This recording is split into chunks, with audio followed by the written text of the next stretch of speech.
Good morning from Vietnam. Good morning to you, Claudia. Thanks a lot for spending your morning joining our program, and also happiness to get into expert conversation from your beautiful country. And on behalf of our global listeners, we want to say thank you to you.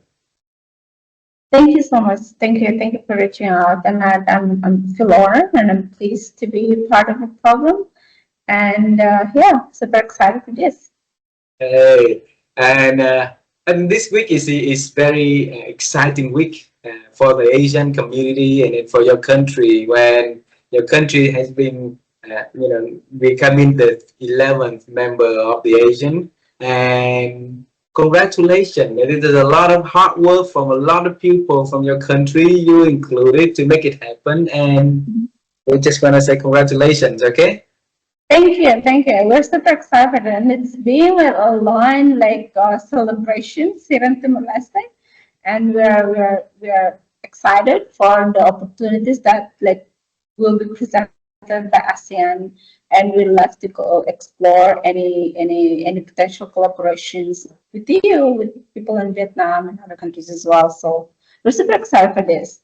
So as a young country, it's been a long journey. We've been we started the process 14 years ago, and now finally, like last week, it's a huge celebration here in And Timor-Leste. Yeah.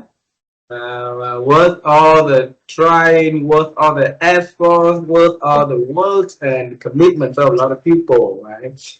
And so this conversation is to share experts invoice from the country, Timor-Leste, right? And I think that in December when you come here, I would love to see you in person and have a cup of coffee together. That would be beautiful, beautiful. Yeah, Uh, yeah. and I'll be. yeah. Oh, I'm sorry, it's quite late. Oh yeah, I'll be in December. I'd love to catch up, and we can explore something, and we can do together. Like I think start with this conversation, and I'd love to visit. I've been wanting to visit Ho Chi Minh City for a while now. Finally in December I'll come over for Christmas holiday. Yeah. Yeah, and I would love to see your Vietnamese friends here also. And I would love to Mhm. introduce you to my family and our friends here. And since you came to Vietnam, you have friends from Vietnam. You know our culture is very honored for us and for our audience. If we can have you to share a little bit about who Claudia is and what is it that she's doing, would you please do that honor for us? Yeah, sure. I'm Claudia Ximenes. I'm based in Timor-Leste. Basically, uh, my background, I'll tell a little bit about my background. So I grew up, right now I'm based here in Delhi, the capital of Timor-Leste, but I'm originally from other cities, the east side of Timor-Leste, called Bokal municipality.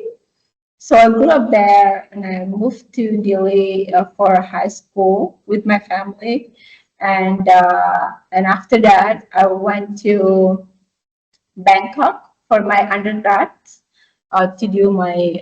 So I was doing biotechnology in the Assumption University in Bangkok, and I came back.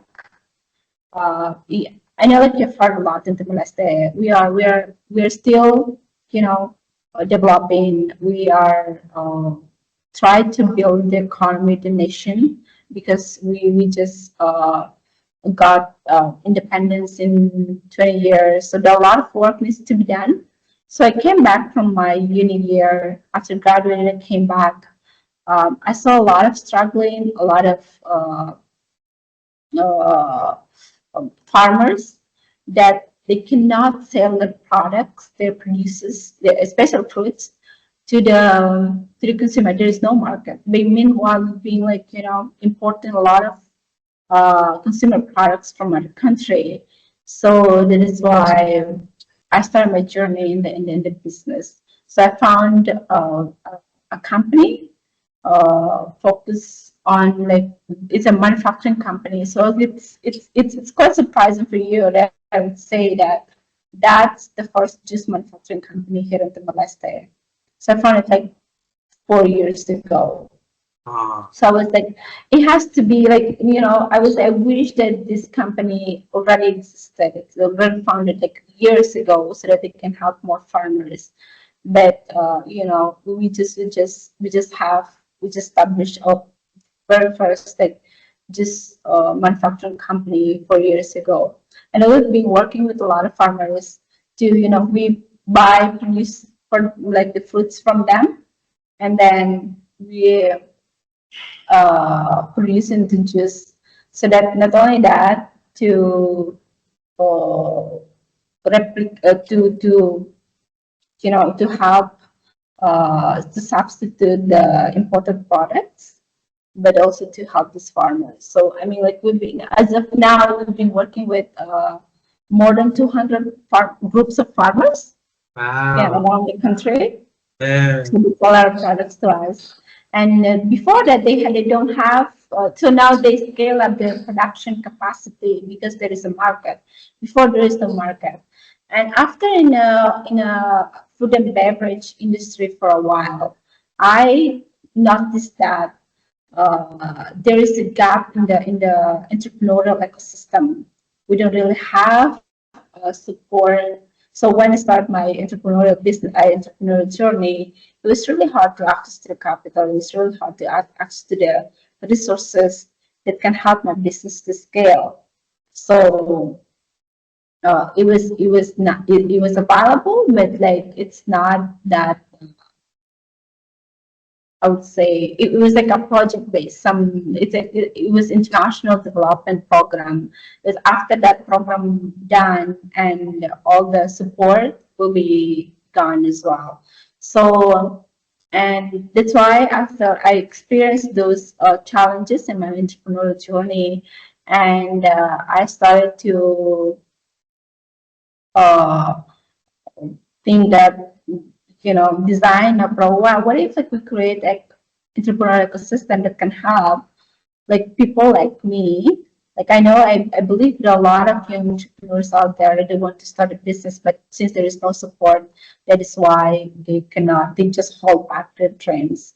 So that's why we launched just recently, I think at the end of the year, last year, like around December last year, we launched Timor-Leste Innovation Hub.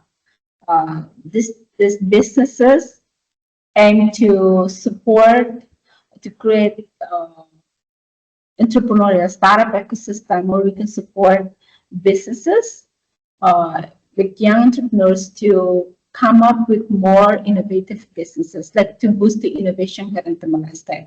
Timor-Leste, we are really highly dependent on the like our GDP is it's highly dependent on the oil and gas revenue. So like yeah, oil and gas. But we've been talking about to diversify our economy, but I think like uh, we talk about that, but the actions is not really there. So that's why I think like in order to really diversify our economy, to not to reduce dependency to the oil and gas revenue, then there is should be like innovations there. And then that's why we create the Timor-Leste Innovation Hub as innovation entrepreneurship, as innovation startup ecosystem to support and boost the growth of startup innovation here in Timor-Leste. So we come up with the three pillars. So,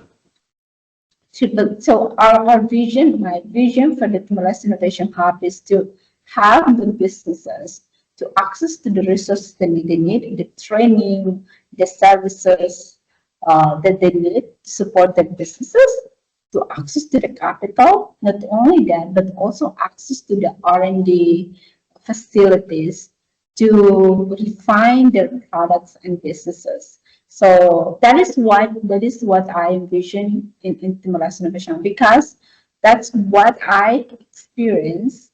Those are the challenges that I experienced when I started my first venture, my first business. It was really hard to access to the capital. It was really hard to access to the services, business development services that I need. It was really hard. Not only that, I want to find my product.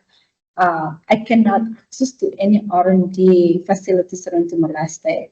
It's not really available here in Timor to support the businesses. So that's why Timor-Leste Innovation Hub, we want to bring together this expertise, not only here in Timor-Leste, but also to other from other countries like R&D or like investors from other countries to come and then build this ecosystem to support the innovation ecosystem in Timor-Leste. Yeah, that is pretty much like what we're doing, what I'm doing here in Timor. Yeah. Wow. When I listen to your stories, I found a keyword. Okay, I'm trying to find keyword that describe it. And I think the keyword that I like to share is the keywords of noticing, okay, observing. So you observe the challenging along the way for farmers in your country. There's a lot of challenging back then, and I think this the challenge for farmers existing in our countries in this region a lot, right? And then from there you build a first company that help farmers and group of farmers to get their products and process it and get better in their life, and then get more leveraging power, I think, if I put it that way. Through your entrepreneurship, you notice the challenges that you've been facing, having with, and such challenges would happen to also people who running startups, running business in your own country also. So that's why you build the innovation hub that help them to get access to knowledge, access to R&D, access to capital, access to trainings and help and support so that they're not alone in that journey. So Claudia, that is very beautiful journey, and I congratulate you. I admire you for doing that. All right, and this conversation is for the people to know deeper at the core of Claudia, of why going through all that hard works to help people to accelerate. So let's travel time. How does that sound to you? How does time travel sound to you? I'm sorry? I say, how does time travel sound to you? We want to travel time with you. How does that sound? No. All right. Interesting. I'll lead the way. All right. I grew up in a small city called Da Nang City. So it's in the middle of Vietnam. So Ho Chi Minh City here, Hanoi here, and my hometown is the middle. Okay. Small city, and that's the it got bombed a lot during the wars here. So it got destroyed when we were little. So small city, poor community, and I was born in very poor family also back then. So one night we had electricity, so I can see things around. The next night or so, we did not have electricity, so I couldn't see anything much outside of my house, right? And my first dream about the work that I want to do so bad is to becoming an astronaut and flying to the moon. I want to see how bright it is up there, but life did not give me any opportunity to do that, Claudia, and it took me to a very different path. It said that along that path, I interviewed a lot of astronauts. One of them actually came to the moon himself and walked on the moon himself. So for Claudia, when she was little, what was her dream about the future that Claudia want to become? That is very interesting. I'd love to tell the story. I think one was little. I just mentioned I grew up I moved to Delhi when I was in high school.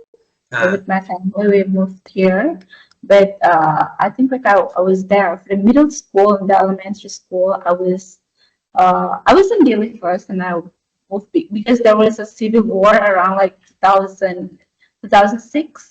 At that time, I was still in the elementary school, fourth grade, and for third grade, and I was in Delhi, and we moved to our hometown. And then we were, I was there and I grew up, I pretty much like kind of, I have like a very vivid memory when I was in the local. At that time, I think that my dream was, I look up to like some of, because I grew, we were quite, I grew up in a, like our family is like, I have like 8 siblings. It's not a lot here in Timor. So pretty much I grew up with all boys. Like I have 8 siblings, just one sister. Like 7 boys and one sister. Uh, 7 brothers and one sister. So pretty much I play with them. But at that time, my older brother, he already works in the like geologist. I really like look up to him. He was working for the kind of like oil and gas company here in Timor-Leste. So I was really looking up to him. So one day, but my dad is. I grew up in a business environment for quite some times because my dad is a businessman as well. He's doing like retail and those things. So he's quite tough. Um, I still remember when I was in the ninth grade of not in the middle school, ninth grade. So it was like the last year of the middle middle school school. before you transfer to the high school, right? So I still remember one day my dad came from his work, and I was watching TV because my dad is very strict, and I was watching TV, and my dad was like, uh, but he's very, very strict. Like he's like, you have to. This time has to be. It's a study time. You go, you have to study, and then because he's very strict, it's quite harsh. He said that, if you don't study, you're not gonna have money. Like in 10 years time. At that time, I was 13. So in 10 years, I mean like 23. In 10 years time, I'm not going to provide what you have right now. You have to own it. You have to, you have to be independent to have your own it. So as a 13-year-old kid, I was very afraid of that. So I went back to my room, and I was like, so it means in 10 years I have to have my own money. How to have my own money? I have to work. So since I looked up to my brother, and in order to have my own money to work, I want to work in an oil and gas company, like my brother, my older brother. So I was really want to become a geologist back then. So it means You want to become a what? Geologist. A geologist. Yes. So I was like, because like, and then in my mind, like as a 13-year-old kid, I started to do my own theory of change, like setting my own goals. So it means like in 10 years, I have to have my own money. It means I have to work, but I have to work in an oil and gas company. In order to work in an oil and gas company, I have to study, I have to become geologist. In order to become geologist, I have to study geology. At that time, we in University in Timor-Leste, we don't have a geology faculty here in Timor-Leste. It means I have to travel abroad in order to study geology. And then I was like, and in order to travel abroad, study abroad, I have to have scholarship. So I started to do this goal setting the 13-year-old in 13 year as a 13-year-old girl. So in order to travel abroad to study geology, I have to get scholarship. So in order to get that scholarship, I have to go to the best high school in the country. So that I have to have get to that. At that time, I was in my last term in middle school to transfer to the high school. So I was like, in order to get into the best high school, it means that I have to study now. So I was kind of like a planner since I was very, very young because of my dad was very strict. So I did it. So, and that's why the motivation came from that, really came from that. So I went to my room, study. So my goal is to, in 10 years, I have to have my own money. So I studied, and I went to, in high school, I moved to Delhi, went to one of the top high school in the country as just my dream. And then after that, I studied geology. And then And after like graduated from my school, I studied geology. But when I entered to I did like in the undergrad, I did geology. I was like, no, I think I can do more than this. It's quite in Mm. the box. I was no, I think like I have to do something else. So in the second year of my study, I changed my subject. I like went for biotechnology instead. So yeah, that's the journey. Like I think like I was a young girl, but it was I was a planner since very young. So yeah. I Oh, believe that whatever you want to achieve in 10 years, you have to start somewhere now. wow, wow. You know what? I heard about the 10-year plan uh, 3 years ago. So I interviewed a very accomplished HR leader in my country, and Mhm. she's the CHRO for Asian company called AIA here, and uh, and she told me about 10-year plan, and that her boss asked her 20 years ago, like, hey, Lynn, what is the 10-year plan? What's your plan for 10 years, right? And I was like, wow, I see 3 years, I see 5 years, I see 1 year, and like even next month is already hard enough, right now 10 years, and then Yeah. and then she told me that. Then a week later, I interviewed a gentleman. So he's from the US. He spent a large portion of his time in Europe, right? And he's the author of the book 10-Year Plan, because he and his Oh. friend, yes, build a 10-year plan that they want to build a business and scale it up to $100 million, right? And they did a 10 years plan, and by the year 10, they accomplished that. They sold the business for 100 million, and he wrote the book, very famous one, and his name is David Tressler, right?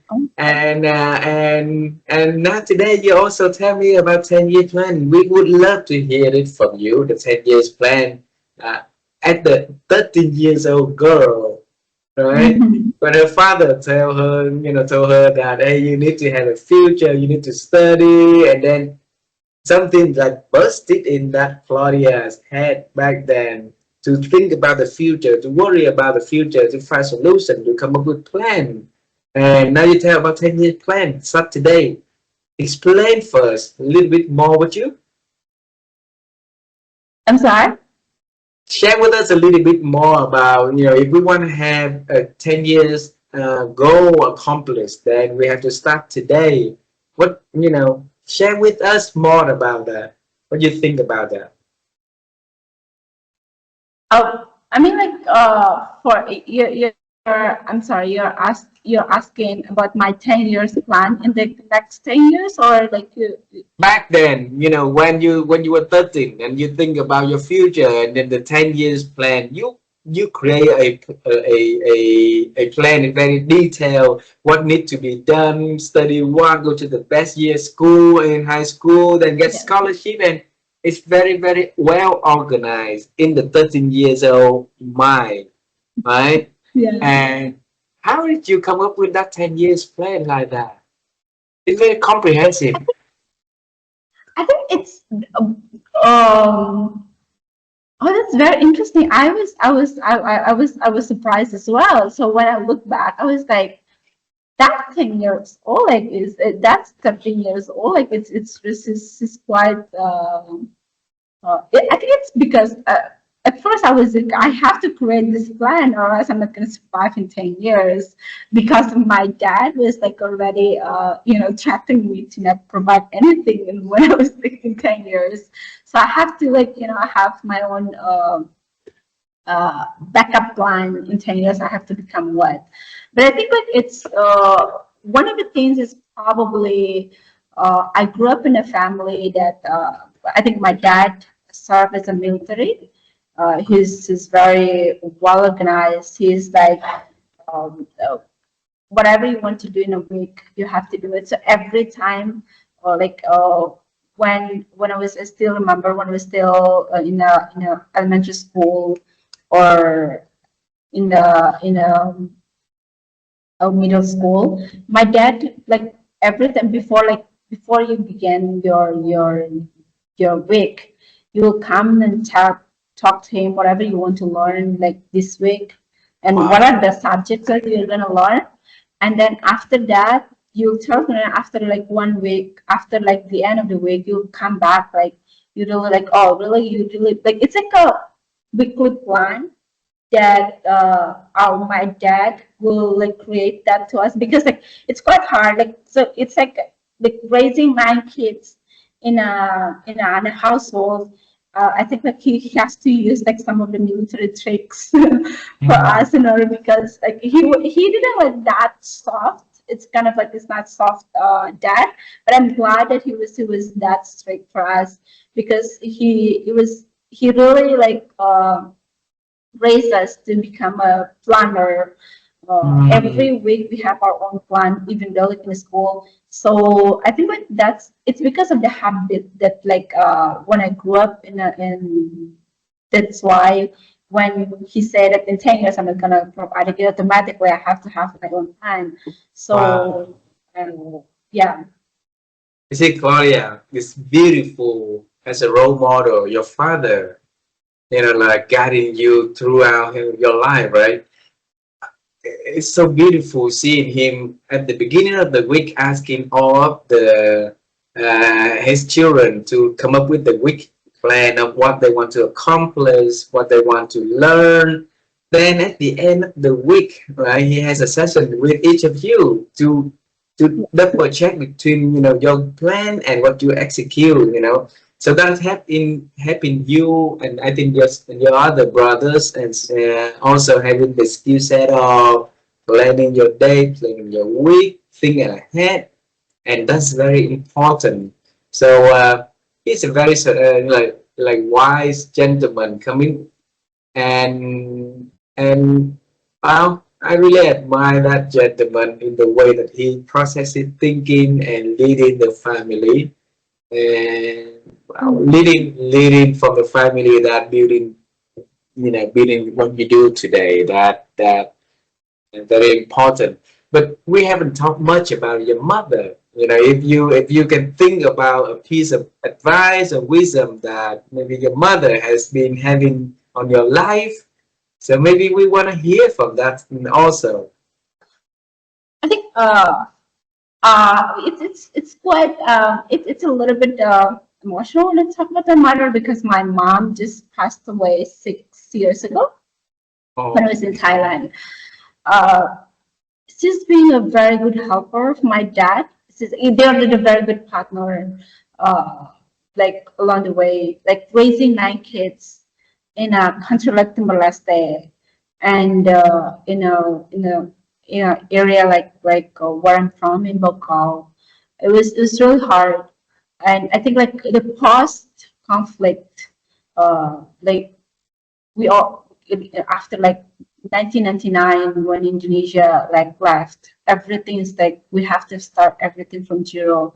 So my mom was very, I think one of the everyone said, like a lot of people would ask me who's your role model, woman role model. I would say my mom. oh, She was very, very, very strong during those tough time, and she was able to raise 9 kids. That is, send all of them to the universities in a country like the is quite hard, and she and my dad did it. And my mom side, my dad is like a little bit strict because like he served in the military back then, but my mom is in a soft way. So she's very religious. She comes from a religious background, a family. So my dad will like discipline us in the education side, but my mom will bring the other soft side to us. So it's not that you're not going to, yes, you have to be tough in order to pursue your goals, but at the same time, you have like to introduce the softness, the human side to us as well. So it was I think that it was great combinations to raise the children, like 9 children like us, and yeah, so she's strict as well, but in a soft way. She will come and remind us to do our homework, to guide us, to not only that, not only to do like in terms of to pursue our education, but also like to introduce some of the life lessons like since we were still young. I still remember, I think that before the Indonesian left, my dad served in the Indonesian military, and after that, he joined the resistance force, the resistance side of Timor-Leste military. Like before, like yeah, like I think like he served in the Indonesian military for 18 or like it's not 18, like I don't know, like less than 10 years. And then after that, he joined Timorese military for the independence, to fight for the independence. So during my dad serving that period, like because like he serving the, because like my dad joined Timorese uh, military resistance force in 1998 or 1997. So during that time, my mom is the one who really take care of us because he would live in the jungle. He didn't live with us. So my mom is the one who is there to take care of us, take care of like 9 kids. So that was, I think that's the strongest thing. At the same time, because it was he lives, she lived in a very dangerous time because like having a husband that before he was in the Indonesian military now joining like at the time it's a rebellion to rebel Indonesia. So that was um, joined the military, Timorese military. It was really hard, but like my mom manages all, and yes, she's very strong. She is the one who uh, always uh, bring the soft side, brings out the soft side of us, the human side of us. Because my dad will be like, treat us as a robot, but my mom will come as a, you have to be human. Introduce dehumanize us. Yeah. I admire both of them because your father is, like live in the jungle to fight for independence for a country, right? So it's a noble work to do. But your mom is going through all the hardship to not only raise the family, but also, send all the children to school and get education. And because I want to make sense of where your strength comes from, like from the planning, it seems like you have it from your father because, like planning to accomplish things in life is something that your father will be teaching you. And for being the soft side, seeing the needs, yeah, the support that other people needs in your country, the farmers needing, that probably where Claudia started to see, okay, she wants to help, people through her works, right? So that is a beautiful combination between the two. And then, and you have the end products of that. Yeah, yeah. Uh, I think like when I grew up, it was like it's a pause right after the independence. So it was still a lot of things going on, but I'm really proud of my parents. Really work really hard to support all these children, like 9 children, to send them to school in a very hard situation. But they managed that. I'm really proud of them. Not only that, but like they really like introduce the value of how to have the country. Because like my dad always say that you know in our generation we we fight to get independence, but it's not done. The work just start beginning. So to the work just getting started. So in your generations, you have to work, like it's your time to help to develop the country from scratch. I know it's very hard. So I feel that kind of, responsibility from to bring on the legacy of my dad. I know like there are a lot of people who fight for this, for the country, for independence of the country, but my dad also kind of contribute to this, and I want to bring on like this legacy. He wants to independence, but now his children has to work in order to contribute to the development of the country, to build a nation. So I'm really glad that I'm part of this generation to build a nation from scratch. So I mean, there are a lot of things need to be done. So I hope that whenever I talk about the country is quite emotional. I mean, there are a lot of things need to be done here in Timor-Leste. So I hope that from whatever like I'm doing, the contribution that like we're doing right now through my just company and also Innovation Hub and whatever is it, can contribute to build the country as our founding fathers of the nation has dreamed of.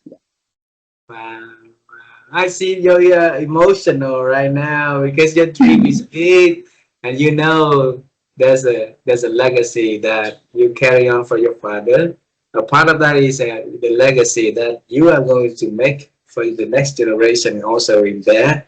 And let me know how we'll be able to support. I think that we have something that can offer from our ends here also, maybe the training, maybe the talking, the sharing, something, anything, Claudia, that if I can share to help your community, I would love to join and give it back to your community also, okay? Yeah, I want to bring you to this execution thing because this is important. A lot of people see opportunity to support, to have in front of their eyes, a lot, right?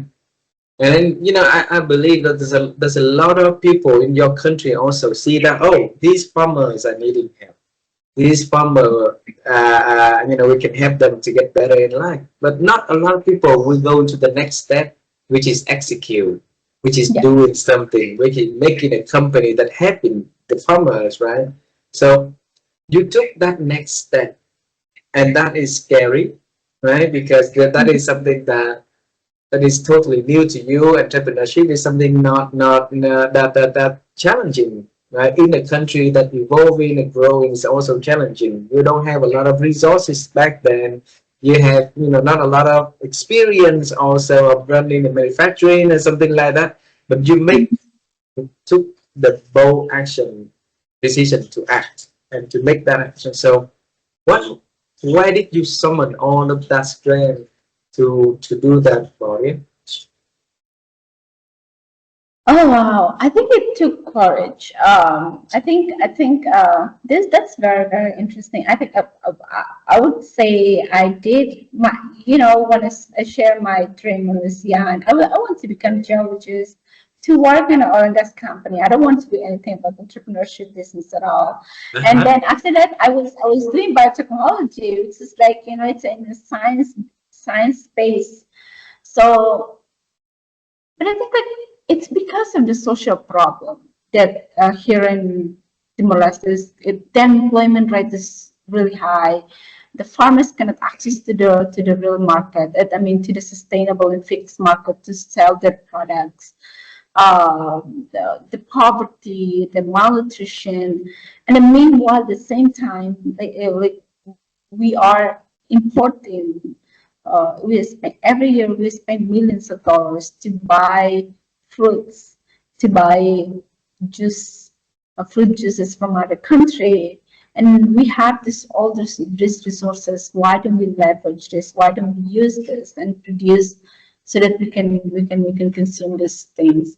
So I think like it's because of the trigger, the motivation is from the farmers that I met, even though they so even they have all these challenges, but they never stop uh, trying to like dream, like to grow more the fruits. They never give up of what they're doing because they are really dependent on those things. Their income, their livelihood is very dependent on that. So if you don't really have these farmers, I really believe that their lives wouldn't improve.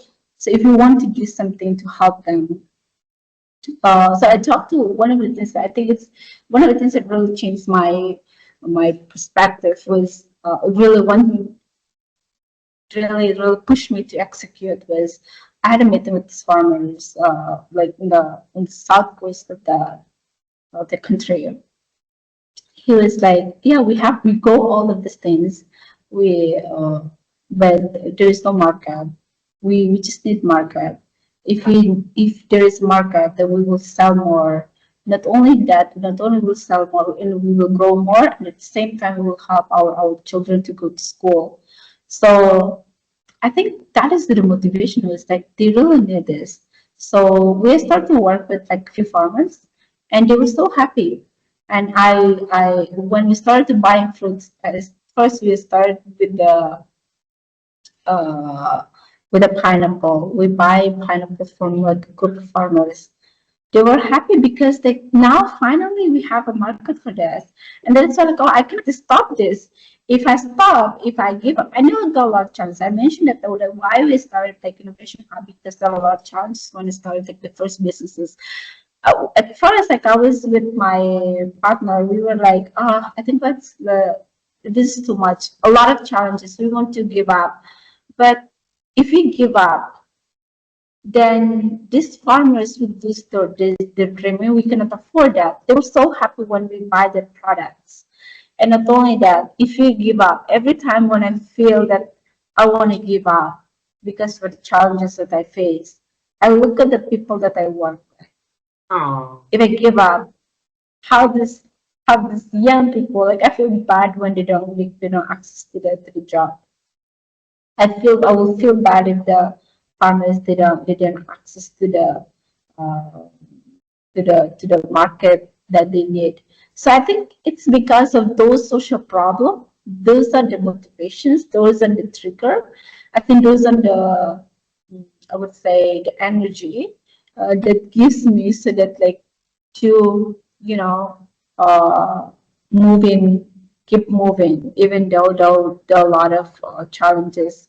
I believe that there will be a lot of opportunities out there. Even though if you pass this, I mean, entrepreneurship is hard, but it's really hard. But like, if you can do, I would say, if you want to do here in Timor-Leste, if you want to do business in Timor-Leste, if you're just thinking about the profit to get the instant profit, I think it's quite hard. But one thing that's really meaningful is like even though you're doing a very little things, but you can change someone's life. So it's a very simple. So I think that's really motivates me to keep moving. I guess, yeah, to start executing. Yeah. Okay, Claudia, I think inside of you, you are built for hard work already.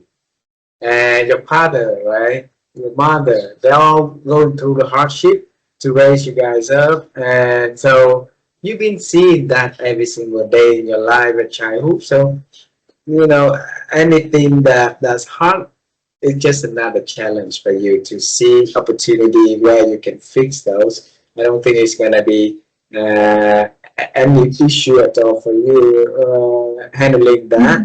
And especially when the country is going through this stage of developing, so there's absolutely there's a lot of challenges and absolutely there's a lot of opportunities in there also, right? And thank you for putting the soft sides of your mother onto the business equation to see that okay, a little change, a little change, a little change.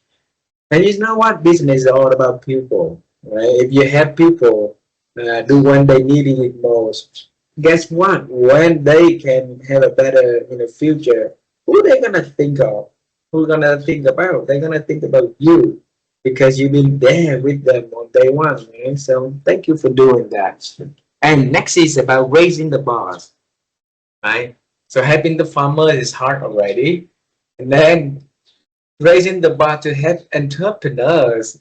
I think that's a beautiful journey because when you can help business startups or entrepreneurs on that journey, that could scale the business a lot more, the economy a lot more for a country. So a year ago, bring me to that moment. What triggered you to say, okay, Claudia is gonna open the Timor-Leste Innovation Hub? So, Yes, that is. I know. I think like my probably it's because of like my upbringing. Or try like my dad is like you have to solve the problem. Cannot. So I think after like having like the first businesses, I started to realize and I talked to a lot of people like oh, we cannot access to the capital. I want to access to the resources. I want to, but someone has to do it. mm, So, and I started to like, putting lots. I was like, what are the missing? What are the gaps? I didn't identify the gaps here. What are the gaps here? And I was like, oh, access to the capital is one thing, and access to the training, like to the knowledge to do the business is one thing. And I believe that a lot of it's not only me. I think I believe that a lot of young entrepreneur, young people in Timor-Leste, they want to start a business, but because of the lack of the support, make them to hold back. So that's why we started Timor-Leste Innovation Hub. It's because of the just talking to these people, and I started to like, why do we have if imagine imagine a world, imagine in Timor-Leste. I started to imagine Timor-Leste if we have platform or a facility that can support the ecosystem, that can support this startup uh, to access to the capital, to the access to the knowledge. Not only that, access to the facilities of R&D to find their businesses. I think we can have more innovations. We can boost their startup. Not only will come up with a lot of innovative businesses in the Moleste. So I think it's true. It's true. It's because of the challenges, but I want to have like this images. Imagine we have this one, and then yeah, that's why we start. Like I started the Molest Innovation Hub, and my goal in the Molest Innovation Hub is like to have the businesses, but not only that. In that, we can boost more new businesses that come with the bold ideas because I really believe that in the Moleste. When I started Vera, when I was, I want to like, open, have my own juice manufacturing company. Some of the people it's like, it's really hard. You're not going to achieve it. You're a woman. They will talk down on you. So I was like, and I don't want that. I don't want to hear, I don't want to other people to hear the same feedback when they want to share their dreams. So I want to create a platform where people, like young people, can come and share their ideas, and these people can help them to make it happen through training, through capital funding, and also through the facilities that they can help their ideas to make it happen. So that is why we start Molest Innovation Hub. how many members do you have at the moment? As of now, it's only like some of our friends. It's really new, so we're still like trying to uh, collaborate with other countries. Obviously, Timor-Leste Innovation Hub is the first model. It's a new model in Timor-Leste that we introduced. So we want to collaborate with people from ASEAN countries in Australia. So this I've been traveling to Australia to collaborate so that we can bring back some of the best practices to Timor-Leste. I believe that in Ho Chi Minh City, you have a lot of innovation hub there. So we wanted to go and explore and then bring back some of the best practices to do it here at Timor-Leste. It's very new actually. So it's only like we have our members now right now. We just sell to our like the colleagues, our business colleagues right now. So yeah. Uh, uh, you know, if you look at everything, right, it's the hard thing is from 0 to 1. That's it. So now you started already, and you have the knowledge, you have the determination, you have the hard work, you have the people in there, you have a big dreams and goals that you want to accomplish, and it's all for the people around you for a bigger goal, for a legacy. So you will get there. All right, you will get there.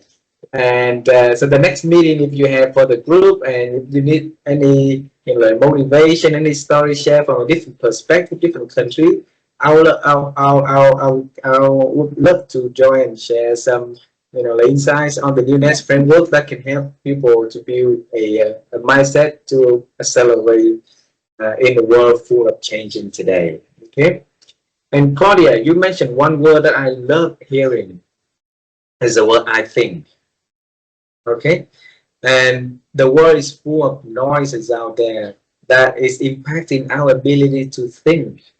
And my wife and I, for a very long time, we would love to help people to improve their ability to think, because that is where we see the transformation happen. If you think right, then you make better decisions, then maybe taking your life to a better place, right?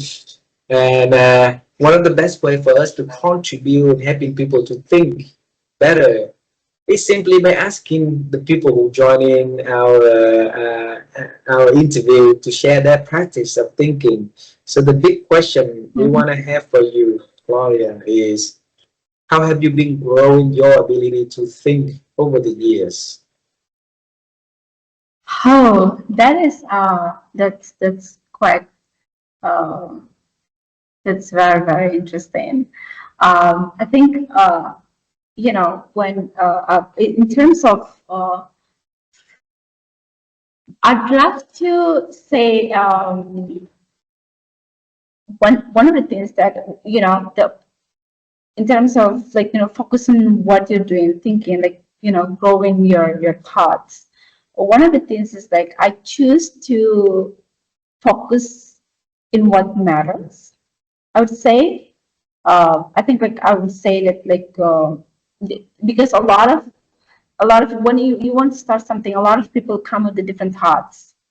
But if you really have a clear vision, if they don't, if those ideas, if cannot contribute to your long term vision, I'd love to listen to them. But like as long as like you have like the clear thinking, so I would really want to focus on the outcome of the work that I do. So yeah, I think like it's quite difficult questions, but like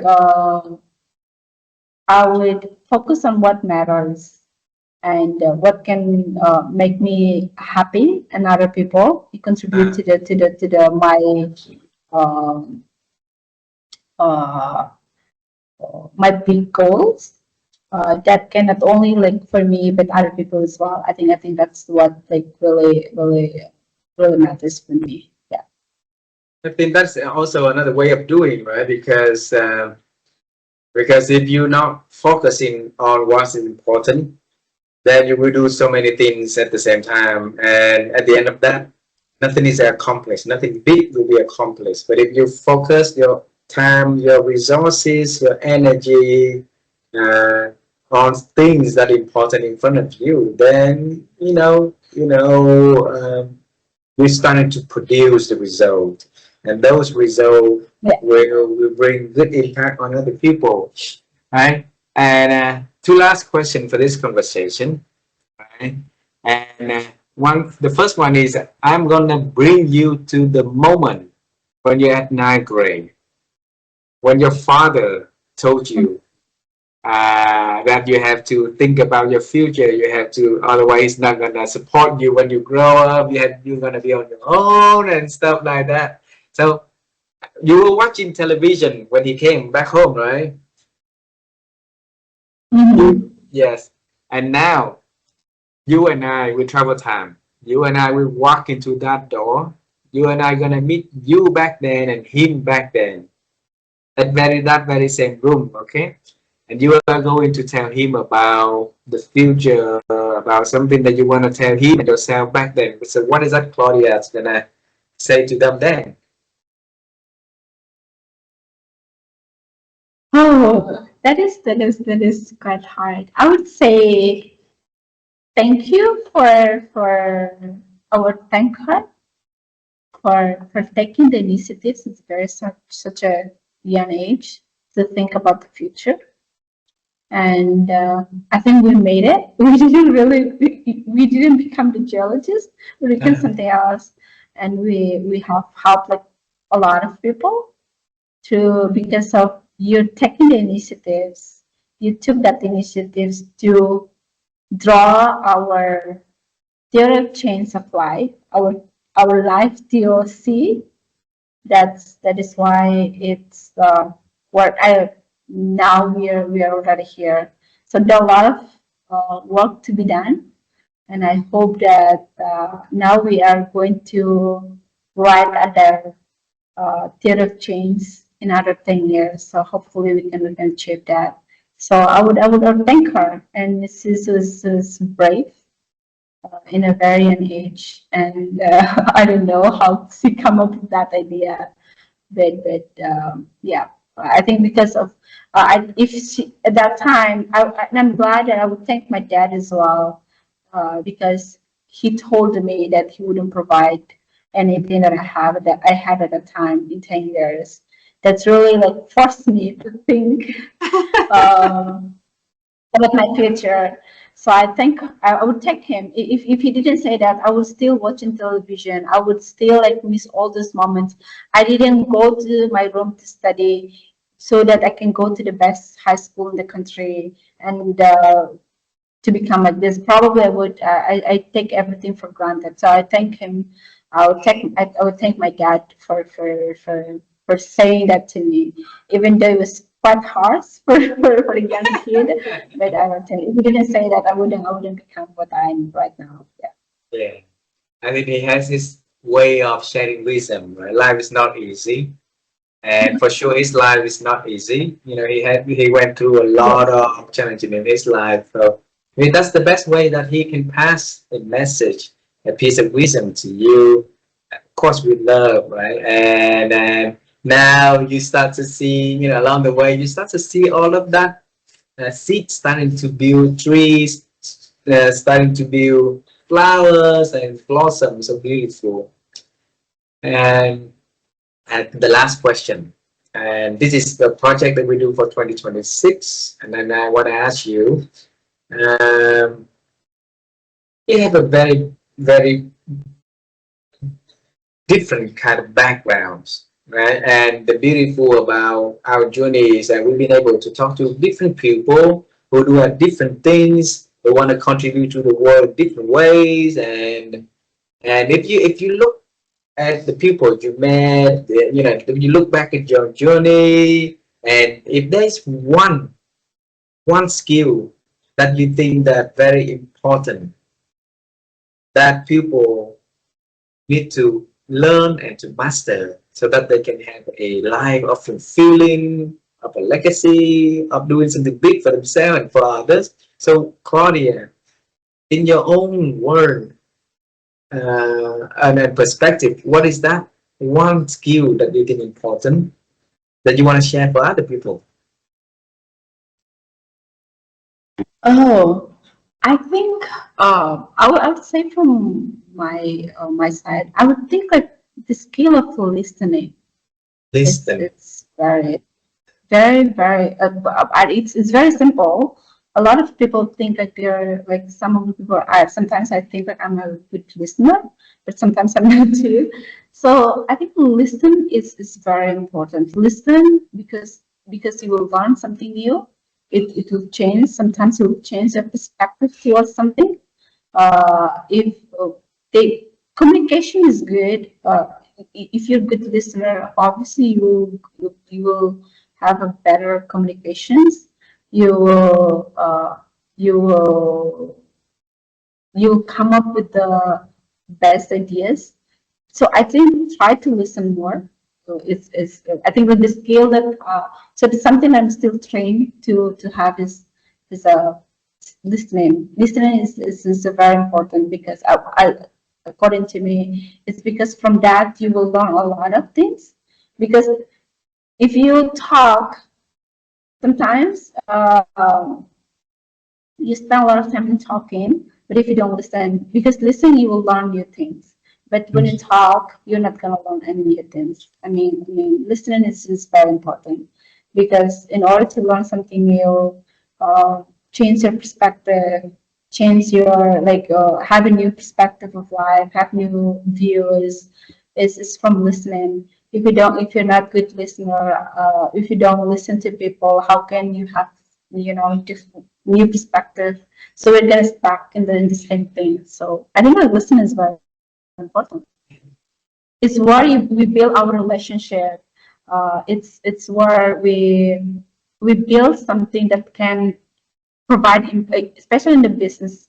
If you listen, you can create something that matters to your customers. You can build a culture in your company, a good culture in your company that can everyone feel that they're heard. You can, if you listen more, you can solve the problem, the real problem, not only the problem you think that you have to solve, but the real problem that the society is facing. I think listening is very, very important to me. Yeah. Wow. Wow. Thank you so much for sharing that. And I believe listening is essential, it's very important. And I think the word is a lot of noise because a lot of people are talking and not truly learning how to listen. But if you can tune down a little bit to give time and to start to listen a lot more, uh, then perhaps we will build better relationship. Perhaps we will also change the way that we think about human, about business, about the world inside of us, about the world outside of us, and that probably the one of the best way to make our world a better place. There will be Yes. less of conflicts, less of fighting, less of doing things that are non-essential because now we know what's important for us and for the people around us. So Claudia, thank you so much for having this beautiful Thank conversation. you so much. And Thank I look you. forward to see you in December. And let's email each other to share the plan. And definitely, I would love to see you in person when you come here. Okay? Okay. Thank you so much. Thank you. Thank Thank you. you. I'm feel honored. Thank you. Bye. Bye bye.